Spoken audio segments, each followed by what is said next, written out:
ሰላም እንደናችሁ ወደ ዩኒክ ስፖርት ዩቲዩብ ቻናል ቤተሰቦች መርፈኞቹ በትናንትናው ዕለት የስፔኑን ክለብ አትሌቲኮ ማድሪድን አስተናግደው 4-0 በሆነ ሰፊ ውጤት ማሸነፍ ችሏል። አሰልጣኝ ሚኬል አርቴታ የዲያጎ ሲሞኔውን አትሌቲኮ ማድሪድን ባስተናገደበት በዚህ ጨዋታ የታክቲካል ብልጫ በግልጽ እንዳሳየ ነው የተመለከተው። መርፈኞቹ በ2025-26 የሻምፒዮንስ ሊግ የእርስ በርስ ጨዋታዎች ከዚህ በፊት ያደረጓቸውን ሁለት ጨዋታዎች በአሸናፊነት የደመደሙ ሲሆን የትናንትናው ጨዋታ ደግሞ ለሶስተኛ ጊዜ የተቀዳጁት ድል ሆኖ ተመዝግቧል። በ2025-26 የውድድር ዓመት አርሰናሎች እስካሁን ባደረጉት የእርስ በርስ የሻምፒዮንስ ሊግ ጨዋታ ምንም ጨዋታ አልተሸነፉም።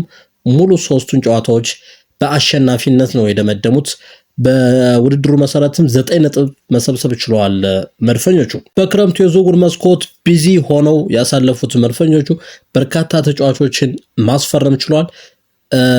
የቡድን ስብስቡን በጣም ስኳዱ እየጠነከረ ነው የመጣው። የአርሰናል እነ ቪክተር ዮኬሬሽ፣ ማርቲን ዙሜንዲ፣ ኤቤሬቺ ኢዜ፣ ኖኒ ማዱኬ፣ ክሪስቲያን ሞስኬራ፣ ክሪስቲያን ኖርጋርድ፣ ኬፓ አሪዛባላጋና ፔሮ ሄንካፔ በክረምቱ የዝውውር መስኮት የአርሰናልን ኤምሬትስ ስቴዲየም የተቀላቀሉ ተጫዋቾች ናቸው። በእነዚህ ተጫዋቾች አማካኝነት እንግዲህ ትልቅ ተጽዕኖ መፍጠር እየቻለ ነው ማለት ይቻላል ሚኬል አርቴታ። አዳዲስ ፈራሚዎቹ ጎል ማስቆጠር እየቻሉ ነው። በተለይም በትናንትናው ጨዋታ ቪክተር ዮኬሬሽ 2 ጎሎችን ማስቆጠር ችሏል።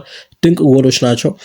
በሌላ በኩል የተከላካይ መስመር ተጫዋቹ ጋብሪኤል ማጋሊሽ የመጀመሪያዋን ወሳኝ ጎል ማስቆጠር ችሏል። ሁለተኛዋን ጎል ደግሞ ጋብሪኤል ማርቲኔሊ። እነዚህ ሁለቱ ብራዚላዊ ኢንተርናሽናል ተጫዋቾች ለአርሰናል ትልቅ ውለታ እየከፈሉ እንደሆነ የሚታወቅ ነው። ትልቅ አስተዋጽኦ እያደረጉ እንደሆነ እንገነዘባለን። የ2025-26 የውድድር ዓመት መድፈኞቹ ድንቅ ታሪክ የሚጽፉበት የውድድር ዓመት ሊሆን እንደሚችል ይጠበቃል። ምክንያቱም በፕሪሚየር ሊጉ በሻምፒዮንስ ሊግ ጨዋታዎችም ጠንካራ ተፎካካሪ ሆነዋል።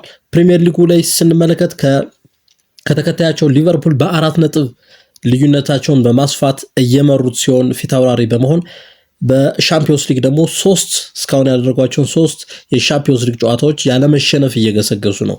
ምናልባትም አሰልጣኝ ሚኬል አርቴታ የዘንድሮ የ2025-26 የውድድር ዓመት ትልቅ ስኬት የምንቀዳጅበት ትልቅ የውድድር ዓመት ሊሆን እንደሚችል ተስፋ አደርጋለሁ ሲሉም ተደምጧል።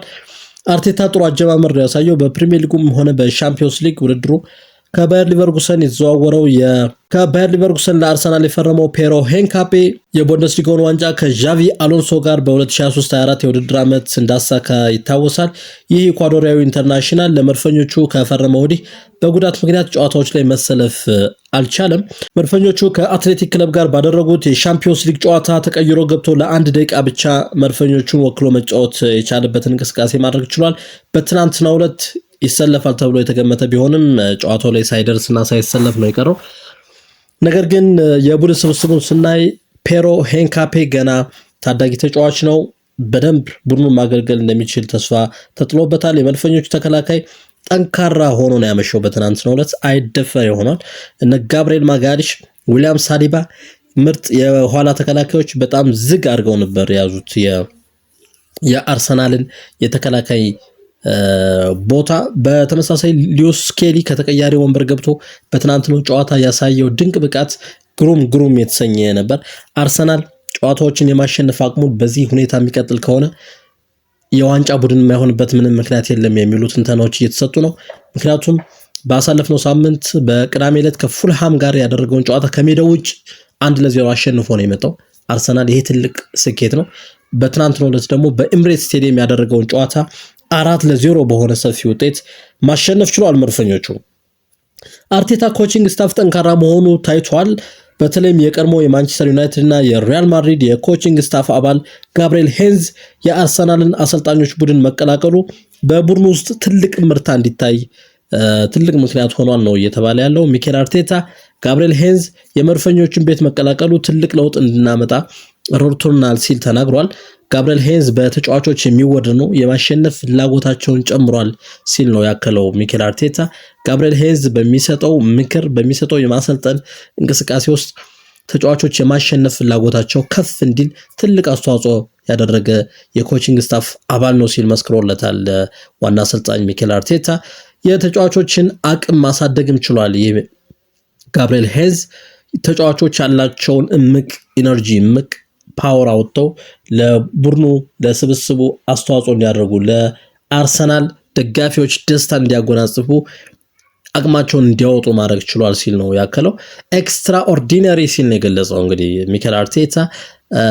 ጋብሪኤል ሄንዝ የአርሰናልን የአሰልጣኞች ቡድን ከተቀላቀለ በኋላ በአርሰናል ቤት የታየው ትልቅ እምርታ ኤክስትራ ኦርዲነሪ ነው፣ ከተለመደው ከመደበኛው የተሻለ እምርታን ነው ማስመዝገብ የቻልነው። ወጥ የሆነ የጨዋታ እንቅስቃሴ፣ ወጥ የሆነ ጎሎችን የማስቆጠር አቅም፣ ከተለያዩ የተጫዋች ክፍል ያሉ ተጫዋቾች ከተከላካይ፣ ከአማካይ፣ ከአጥቂ ክፍል ከተለያዩ የተጫዋቾች ክፍል ውስጥ ጎሎች የሚቆጠሩ ከሆነ ቡድኑ ተስፋ ይኖረዋል ተብሎ ይታሰባል። ምክንያቱም ሁሌም ከአጥቂ ክፍል ተጫዋቾች ብቻ አይደለም ጎል መጠበቅ ያለበት፣ የተከላካይ ክፍልም የመሃል የአማካይ ክፍል ተጫዋቾችም ጎል እንዲያስቆጥሩ ይጠበቃል እና ጋብሪኤል ሄንዝ መምጣቱ ለኛ ትልቅ እምርታ ነው፣ በተጫዋቾችም የሚወደድ አይነት አሰልጣኝ ነው ሲል ነው የተናገረው ሚኬል አርቴታ።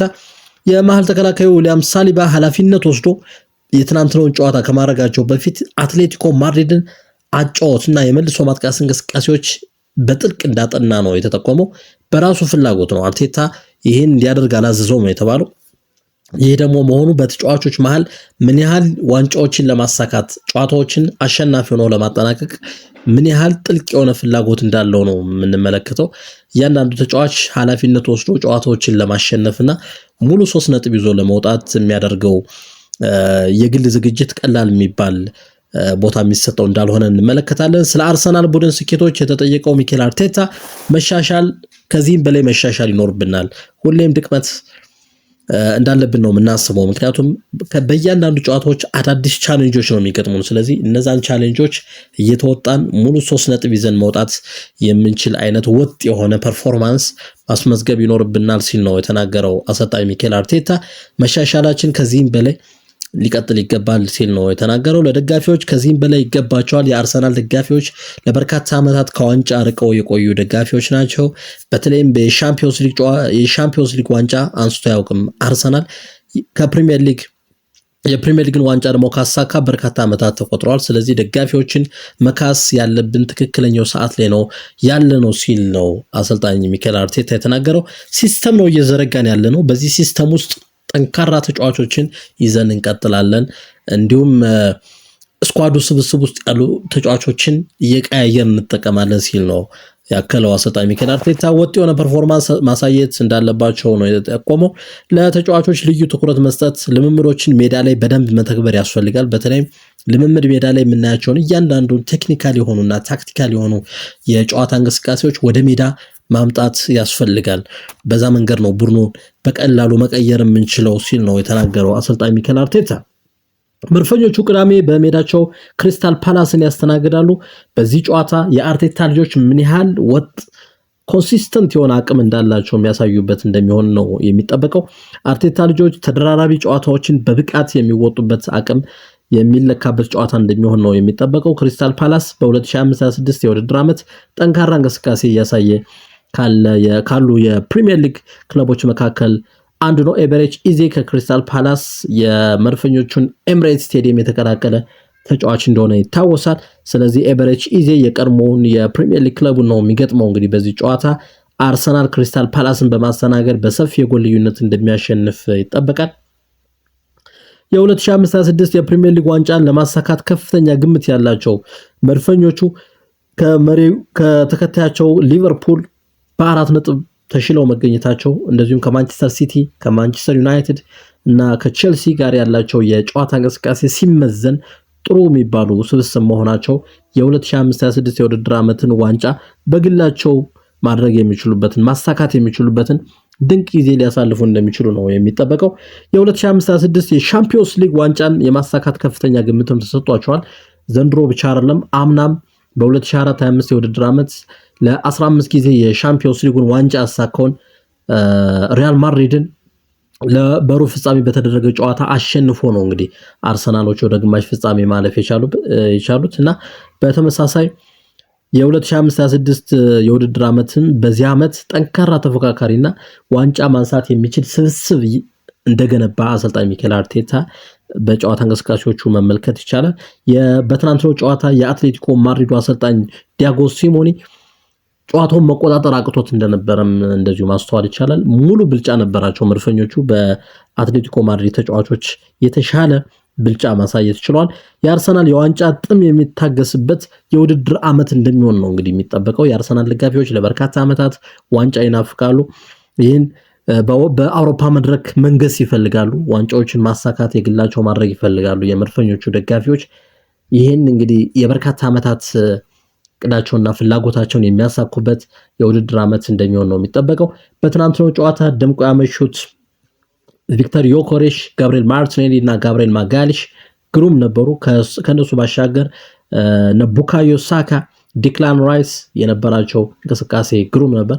ከተቀያሪ ወንበር ደግሞ ገብቶ ትናንትና ግሩም የነበረው ሊዩስ ኬሊ በራሱ ሌላው ድንቅ የአርሰናል ስብስብ ማሳያ ነው ማለት ይቻላል። ሊዩስ ኬሊ በትናንትናው ዕለት ጥሩ እንቅስቃሴዎችን ሲያደርግ ተመልክተናል። በሁለተኛው ጎል ለጋብሪኤል ማርቲኔሊ አሲስት ማድረግ ችሏል ማይልስ ሊዩስ ኬሊ።